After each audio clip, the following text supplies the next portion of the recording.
l'applicazione dei risultati è un ritorno economico molto importante. Noi abbiamo lavorato con le alghe, abbiamo lavorato con gli scatti di gambero, nel gambero c'è la parte di pipina, ma c'è anche la parte di carotenoidi che sono di elevatissimo valore commerciale. Abbiamo lavorato con questa salina, a Malta avete in Tunisia avete tantissime saline. Da questi abbiamo estratto alcune cose, quindi abbiamo fatto la identificazione, qualcosa, la produzione di questi estratti, la caratterizzazione e l'isolamento. Con l'obiettivo di verificare l'utilizzabilità di questi prodotti. Un primo, quando si parla di prodotti naturali, la cosa che viene immediatamente a mente è l'utilizzazione nella lotta contro il cancro. Uno immediatamente, quando pensa alla carota, pensa agli effetti benefici che hanno i carotenoidi contro il cancro. Noi abbiamo lavorato e lavoriamo su queste cose perché noi veniamo da un istituto, da un dipartimento dell'Università di Palermo che è il dipartimento di biomedicina sperimentale e neurochimica, che è un dipartimento che si occupa essenzialmente di cancro. Quindi abbiamo lavorato molto sul cancro, abbiamo verificato l'effetto delle sostanze, di alcune sostanze estratte sulle cellule in cultura. Andate a studiare i meccanismi dell'apoptosi, non so se siete attenti a questi, la P53 che è una proteina marcatore dell'apoptosi, la BCL, le proteine della famiglia di BCL2 sono proteine coinvolte nel controllo dell'apoptosi, quindi sono proteine che vengono utilizzate per verificare se una sostanza può essere più o meno utilizzata. Il problema di questo tipo di studi è la fattibilità, nel senso che se io identifico un prodotto potenzialmente utilizzabile contro il cancro, prima che c'è un prodotto sicuramente utilizzabile contro il cancro, prima che questo prodotto possa essere messo in commercio passano 20 anni e noi non ce l'abbiamo per questo tempo. Il nostro interesse è quello di verificare, di trovare, identificare e utilizzare immediatamente queste sostanze. Perché abbiamo spostato la nostra attenzione da un argomento molto affascinante, da un argomento che garantisce l'applicazione sulle riviste ad elevato impact factor, ad un argomento un po' più volgare, che è la cosmetica e la nutraceutica. E abbiamo fatto alcune esperienze, ad esempio un test che viene fatto generalmente è quello dell'effetto che una sostanza naturale ha sulla protezione contro i raggi UV, perché è un test di laboratorio molto facile da effettuare.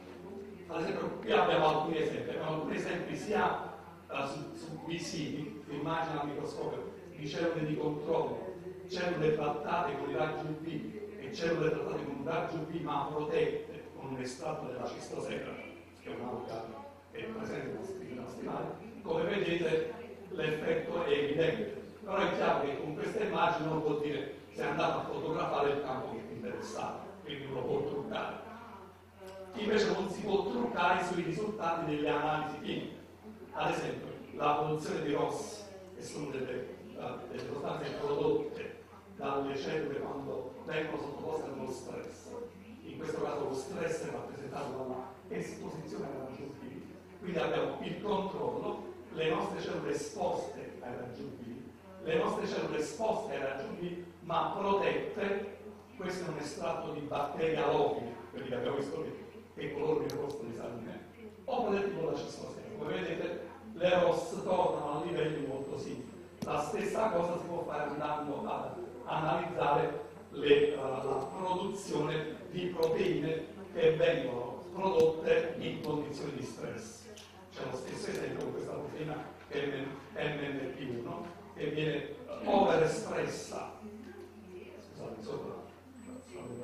sopravprodotta se le cellule sono trattate con un B, quando queste qua ci danno l'effetto positivo. Con queste cellule siamo andati a verificare la protezione che questi prodotti danno, l'effetto che questi prodotti danno sulla differenziazione, perché noi abbiamo lavorato con i pre-adipociti che si differenziano in adipociti. E siamo andati a studiare queste sostanze con questi test, perché questi test sono quelli che ci consentono di dimostrare questi effetti anti-age e come si dice in francese? Anti-age. Abbiamo visto che anche in questo caso, ad esempio questa proteina PPA gamma, che è una proteina che viene espressa dai preadipociti quando diventano adipociti, vediamo che trattandola con cistosega si ha una velocizzazione del differenziamento da preadipociti ad adipociti. Quindi queste sostanze hanno un possibile effetto. Poi abbiamo fatto anche delle cose un po' ancora più volgari, se così si può dire, delle cose che non hanno a che fare con le cellule, ma che hanno a che fare con l'applicazione diretta nella produzione. Siamo andati a verificare, io so che Salo ha lavorato moltissimo, ha lavorato molto con i prodotti, hai lavorato con i prodotti estratti naturali sulla conservabilità del pesce, giusto? Hai fatto qualche lavoro con l'origano? Con quale sostanza? L'origano. Il problema è che se tu tratti un pesce con estratto di origano, gli resta il sapore di origano. Quindi non a tutti può piacere questo. Noi abbiamo pensato che esistono degli estratti di alghe o di alofitte che conservano il sapore di mare. Quindi si tratta questi pesci con una sostanza naturale estratta da qualcosa che gli lascia un sapore che è uguale al pesce ma che è molto differente, io ottengo un vantaggio notevole. Abbiamo utilizzato la salicorna, io preparo in Italia si mangia la salicorna, non so la mangiare che giusto. Io preparo gli spaghetti con le vongole e la salicorna che sono buonissime. Quindi abbiamo fatto gli strati di salicorna e l'abbiamo provato su questo pesce, che è un pesce di scarso valore, che però viene pescato in un periodo molto breve dell'anno. Se io riuscissi a trasformare questo pesce e a commercializzarlo per un periodo più lungo, gli avrei guadagno, è vero? Quindi abbiamo fatto delle prove su questo pesce utilizzando salicornia e incrociando questo con la conservazione con le macchine.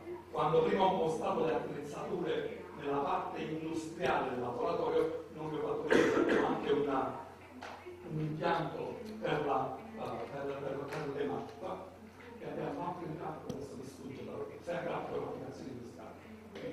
Senta finirà il dottorato l'anno prossimo, però Monca adesso si è già dottorata ed ha lavorato sulla caratterizzazione degli estratti dai batteriologi e nel nostro laboratorio ha applicato questi estratti alle cellule di coltura. Quindi c'era qualcuno prima che si preoccupava dei vantaggi che ne avranno gli studenti da questo nostro progetto. Io credo che i vantaggi saranno tantissimi perché soltanto la conoscenza, soltanto la possibilità di incontrarsi sarà un vantaggio. E volevo concludere con questo. Queste sono le cose che noi abbiamo già prodotto in cui siamo personalmente, queste sono le cose che contiamo di produrre da questa collaborazione con Salvo e Città attraverso il video. Grazie.